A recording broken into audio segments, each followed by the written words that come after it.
Ar-Rahman Ar-Rahim, the most gracious, the most merciful. Ameen. تقبل Allah, sister. Assalamu alaikum. What's going on, everybody? This video just made its rounds on the internet of a Muslim woman leading men and women in prayer, praying together, side by side, in a congregational prayer. Yeah, everybody was so confused. Well, this is gonna be fun. Before I get started, please remember to like and share this video, follow me, subscribe to my channel, and hit that bell for more content. Now, this video confused me on so many levels. And of course, like any responsible social media user, the very first thing I did was I looked into the comment section. Yo, the comments killed me. Not literally though, obviously. People left comments like, what in the liberal is this? Duolingo is confused. I'm gonna say it again. What in the Bismillah before eating pork is going on here? Yo, even Shaitan is confused. Okay, let's break this down one issue at a time. Number one, why is she translating the verses? Bismillah Ar-Rahman Ar-Rahim.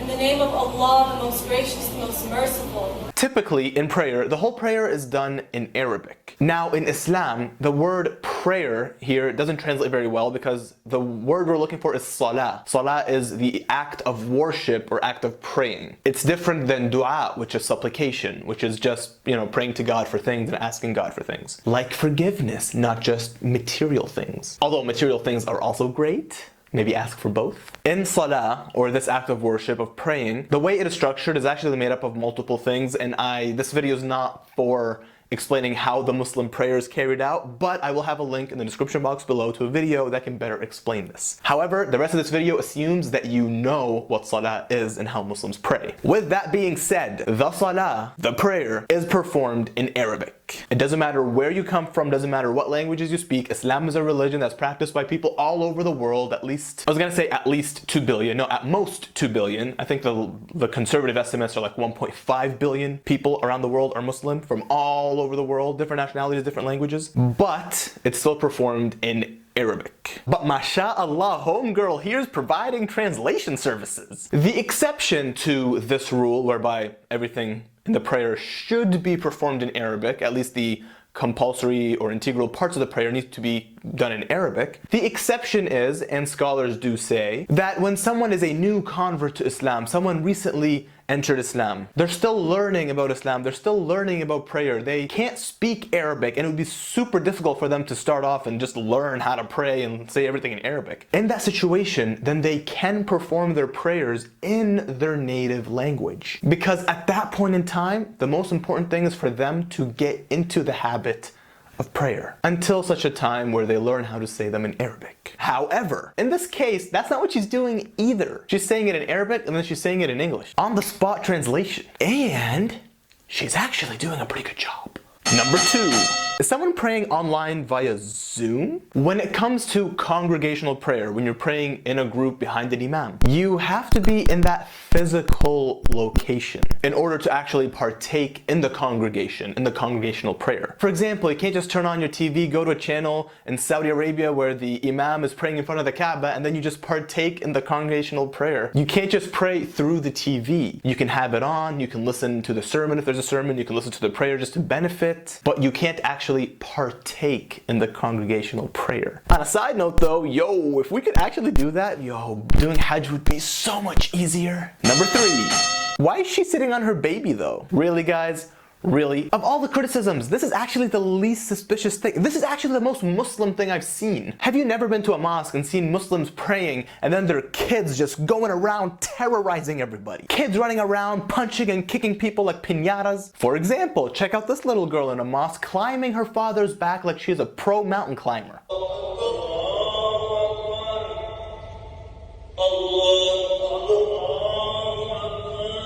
Or this kid headbutting his back like he's Zidane in the World Cup. How about that?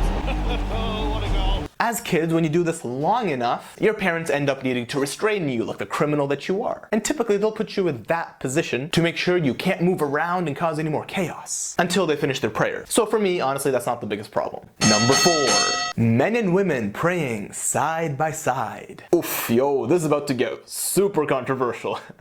Let's do it. This is obviously too long of a topic to discuss in detail, but I'm going to try to do this as quickly as possible. The majority of opinions and narrations, dare I say a consensus, states that men and women do pray separately. They don't have to be in separate rooms, they don't have to be in separate locations, they can pray together in congregation behind the same imam in the same room. But they pray in two separate groups, a group for men and a group for women, not side by side, shoulder to shoulder. You're not going to be praying and next thing you know, oh, is that Ahmed's wife? Yo, what up? High five, girl.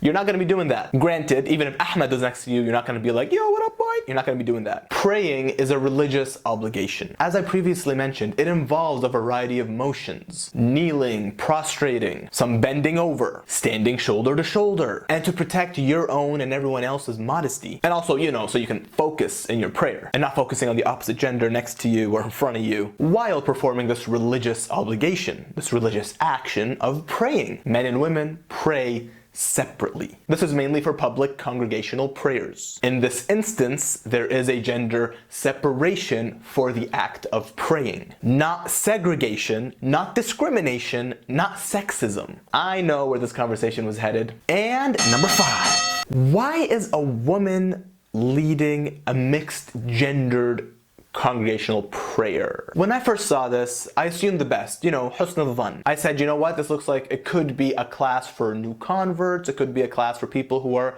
interested in Islam, and this is just showing them what prayer looks like, the motions, what verses we recite, etc. Which makes sense. And if anything, I thought that was great, that was beautiful, right? Then I found out in the original video, this was actually a group of people calling themselves Muslims for progressive values. What?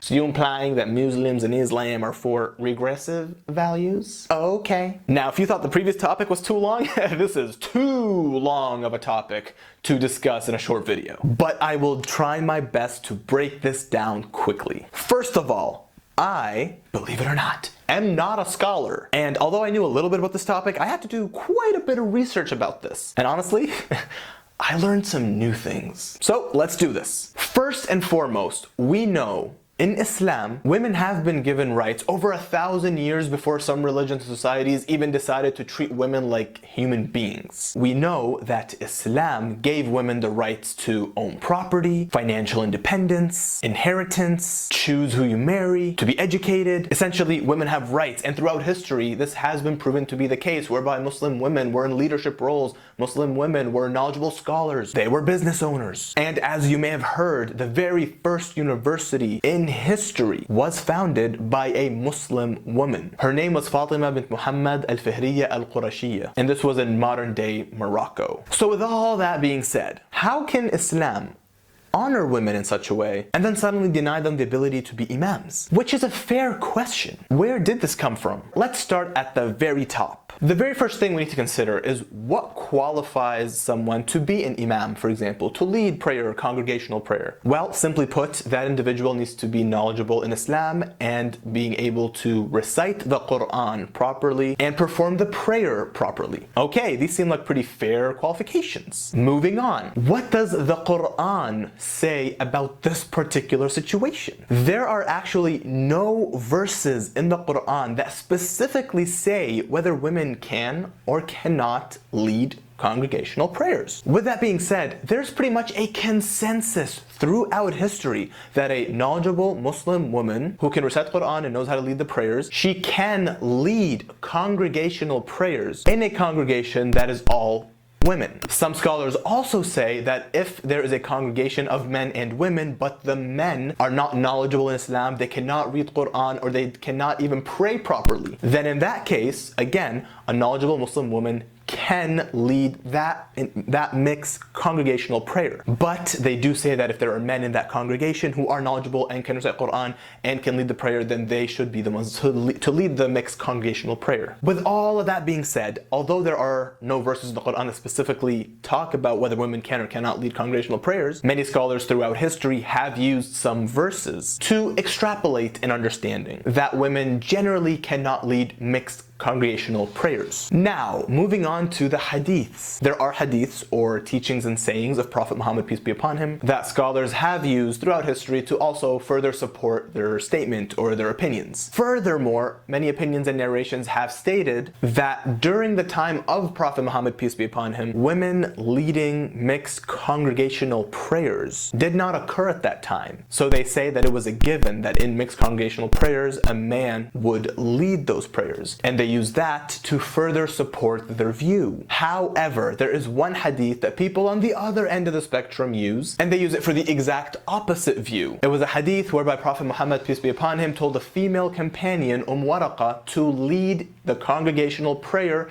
in her dar, which means in her home. Now, keeping that hadith into consideration, people on the other end of the spectrum have used that hadith to extrapolate an understanding that women can lead mixed congregational prayers. This is way more of a controversial topic than I honestly thought it would be. Although the majority opinion is that no, in a mixed congregational prayer, a man would be the one to lead the prayer, the fact that there still is an opinion that is not completely invalid, that in a mixed congregational prayer, a woman can lead that prayer, that actually did surprise me. And that is definitely a conversation that probably should be had amongst very knowledgeable Muslim scholars, male and female alike. But either way, I will leave a link in the description box below to a video that may also shed a little more light on this if you want to know about this in a little more detail. And perhaps I might even make a video specifically dedicated to this topic sometime in the future. Anyways, I hope this video helped clarify a few things that we saw in this video, and hopefully it also gave us a little laugh in the process. Thank you very much for watching. Please remember to like and share this video. Support me by subscribing to my channel. And until next time, I'm That Muslim Guy. Assalamu alaikum. Peace be with you.